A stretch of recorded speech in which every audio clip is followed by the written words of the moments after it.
City of joy Kolkata, সাংস্কৃতিক মিলন ক্ষেত্র কলকাতা, নানা ধর্ম নানা জাতের শহর এই কলকাতা, ইতিহাসের শহর, ঐতিহ্যের শহর কলকাতা।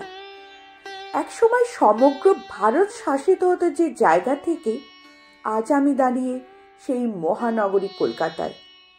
শুধু পর্যটক নয়, ইতিহাস প্রেমী মানুষের কাছে বিশেষ আকর্ষণ আমার আপনার ভালোবাসার শহর এই কলকাতা। বড়দিনের প্রাক্কালে আমি আপনাদের ইতিহাসের সন্ধানে তাই নিয়ে যাচ্ছি মহানগরী কলকাতায়। দাঁড়িয়ে আছি কলকাতার সবচেয়ে বড় গির্জা সেন্ট পলস ক্যাথিড্রালের সামনে, যে গির্জার সাথে জড়িয়ে রয়েছে ঔপনিবেশিক ইতিহাস, যা স্থাপত্য নজর কাড়ে এখনো মানুষের। যে গির্জাটি দুবার ধ্বংসের মুখে পড়েও আজ স্বমহিমায় মাথা উঁচু করে দাঁড়িয়ে এই কলকাতার বুকে। আজ জেনে নেব তারই ইতিহাস।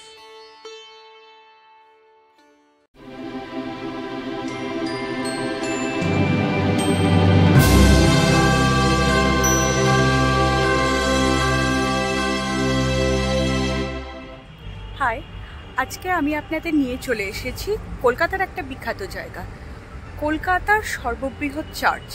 হ্যাঁ, আপনারা বুঝতেই পারছেন আমি যে চার্চের কথা বলছি, Kolkata cathedral Saint Paul's church. এই চার্চটা অবশ্যই বহু প্রাচীন, কলকাতা বহু যে পুরনো জিনিস যা আছে, প্রাচীনত্বের যদি কোনো ইতিহাস বলা যায়, প্রাচীনত্বের সন্ধান যদি বলা যায়, এই চার্চটা অবশ্যই সেখানে কিন্তু একটা স্থান করে নেয়। চার্চটা দুবার কিন্তু ভূমিকম্পে ধ্বংস হয়ে যায় এবং তৃতীয়বার যখন এটা তৈরি করা হয় তখন কিন্তু এটা ভারতীয় যে জলবায়ু আছে, অর্থাৎ এখানে যে পরিমাণে আপনার বন্যা হয় বা যে পরিমাণে ভূমিকম্প হয়, সেগুলোর থেকে যাতে চার্চটাকে রক্ষা করা যায়, এর যে গঠন রীতি দেখবেন সেটা ঠিক সেইভাবে তৈরি। তাহলে চলুন এর গঠন রীতি সম্পর্কে জেনে নিই এবং এর ইতিহাস সম্পর্কে জেনে নিই। অবশ্যই তাহলে এরকম নতুন নতুন তথ্য পেতে আপনাদের থাকতে হবে হিস্ট্রি বিহাইন্ড স্টোরির পর্দায়। চলুন আজকে দেখে নিই সেন্ট পলস ক্যাথিড্রাল। এটি একটি অ্যাংলিকান ক্যাথিড্রাল, যা গোথিক স্থাপত্যের একটি উল্লেখযোগ্য নিদর্শন। গোথিক স্থাপত্য হলো সেই অঞ্চলের আবহাওয়ার সাথে সাযুজ্য রেখে স্থাপত্য নির্ণয়। চলুন চোখ রাখি এর গঠিত হওয়ার পিছনের ইতিহাসের দিকে। সালটা 1810। তখন বাংলায় বাস করত প্রায় 4000 ব্রিটিশ পুরুষ এবং প্রায় 300 ব্রিটিশ মহিলা। ধীরে ধীরে ইউরোপীয়দের সংখ্যা বৃদ্ধি হতে থাকে। উপাসনা গৃহে স্থানাভাব দেখা দিতে থাকে। সেন্ট জনস চার্চের স্থানাভাবের কারণে সেন্ট পলস ক্যাথিড্রালটি নির্মাণের পরিকল্পনা করা হয়। সালটা 1819। তৎকালীন গভর্নর জেনারেল মার্কুইস অব হেস্টিংসের অনুরোধে সামরিক ইঞ্জিনিয়ার উইলিয়াম নেয়ারন ফোর্বস প্রথম এই গির্জার নকশা করেন। কিন্তু দেখা যায় সেই নকশা অনুযায়ী ক্যাথিড্রাল নির্মাণ অত্যন্ত খরচ সাপেক্ষ, ফলে বিষয়টি আর এগোয়নি। এরপর 1832 সালে বিশপ ড্যানিয়েল উইলসনের উদ্যোগে পুনরায় ক্যাথিড্রাল নির্মাণের প্রকল্প গৃহীত হয়। বিশপের অনুরোধে উইলিয়াম নেয়ারন ফোর্বস এর নকশা প্রস্তুত করেন। নরউইচ ক্যাথিড্রালের আদলে সেন্ট পলস গির্জার টাওয়ার ও মোচাকৃতি চূড়াটির রূপদানে তাকে সাহায্য করেছিলেন স্থপতি C.K.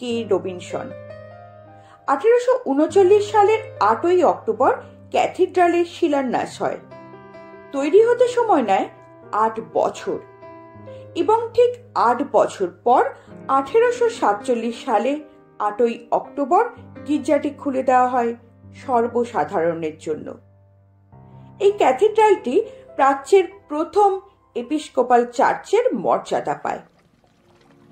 গির্জাটি তৈরি করতে প্রাথমিকভাবে খরচ হয়েছিল 4,35,669 টাকা। ভারতের আবহাওয়ার উপযোগী করে ইন্দো গথিক শৈলীতে নির্মাণ করা হয় এই গির্জাটি, যার দৈর্ঘ্য ছিল 247 ফুট, প্রস্থে 81 ফুট, উচ্চতায় 201 ফুট। চলুন জেনে নেওয়া যাক এই ক্যাথিড্রালের ভিতরে আপনারা কি কি দেখতে পাবেন। এই ক্যাথিড্রালের ভিতরে কিন্তু কোনোভাবেই ভিডিও করতে দেওয়া হয় না, তাই যেটা চোখে দেখছি সেটাই আপনাদেরকে জানানোর চেষ্টা করছি। 1847 সালের 8ই অক্টোবর উপাসনার জন্য ক্যাথিড্রালটি খুলে দেওয়ার পর এবং এই অনুষ্ঠানটিকে স্মরণীয় করে রাখার জন্য রানী ভিক্টোরিয়া রূপোর গিলটি করা 10টি পাত পাঠিয়েছিলেন, যা আপনারা দেখতে পারবেন এই ক্যাথিড্রালের ভিতর। এছাড়া দেখতে পারবেন এই ক্যাথিড্রালের বৈচিত্র্যপূর্ণ নকশা, ক্যাথিড্রালের ভল্টেড ছাদ, ধনুকাকৃতি অপ্রশস্ত তীক্ষ্ণাগ্র জানলা, পূব দেওয়ালের রং বেরঙের কারুকার্য। পশ্চিম দিকের জানলাটিতে 1880 সালে লর্ড মেয়র সম্মানে স্যার এডওয়ার্ড বার্ন জোনসের নকশা করা রঙিন কাঁচ। সূর্যাস্তের সময় যে কাঁচে সূর্যের আলোর প্রতিফলন মনোমুগ্ধকর।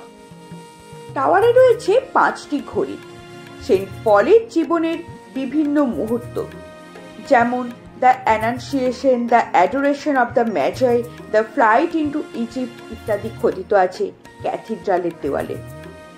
আর এসবই স্যার আর্থার ব্রুমফিল্ডের কাজ। আর পূর্ব দিকের দেওয়ালে সেন্ট পলের জীবন চিত্র আঁকা। লন্ডনের হেনরি উইলসন সন্সের তৈরি অর্গানটিও দেখতে পাবেন, যেটি এখনো ব্যবহার করা হয়। কলকাতার দ্বিতীয় বিশপ হিবারের অনবদ্য একটি মূর্তি আছে এই ক্যাথিড্রালে। হাঁটু মুড়ে বসে থাকা দ্বিতীয় বিশপের সেই ভাস্কর্য তৈরি করেন ভাস্কর ফ্রান্সিস ল্যাগার্ড চ্যান্ট্রে। ক্যাথিড্রাল চত্বরে আছে একটি লাইব্রেরি, বিশপ উইলসনের উদ্যোগে যে লাইব্রেরি তৈরি করা হয়েছিল। এখানে বিশপ উইলসনের একটি ভাস্কর্যও আপনারা দেখতে পাবেন। আছে নানান স্মারকদ্রব্যের একটি প্রদর্শনশালাও। ক্যাথিড্রালের বিশাল বাগানটিও দেখার মতো। এখানেই রয়েছে বিশপ ড্যানিয়েল উইলসন, অস্থায়ী প্রধান বিচারপতি Sir John Paxton Norman, British engineer Arthur William Granet প্রমুখের সমাধি।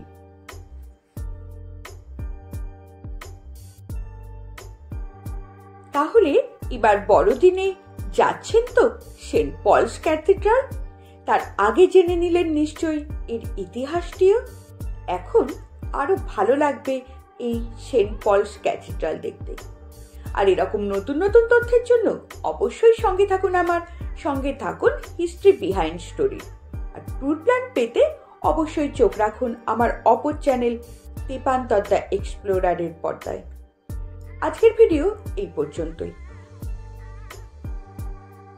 আবার থাকবো অন্য কোনো ইতিহাস নিয়ে অন্য কোনো জায়গায়। অসংখ্য ধন্যবাদ সমগ্র ভিডিওটি দেখার জন্য।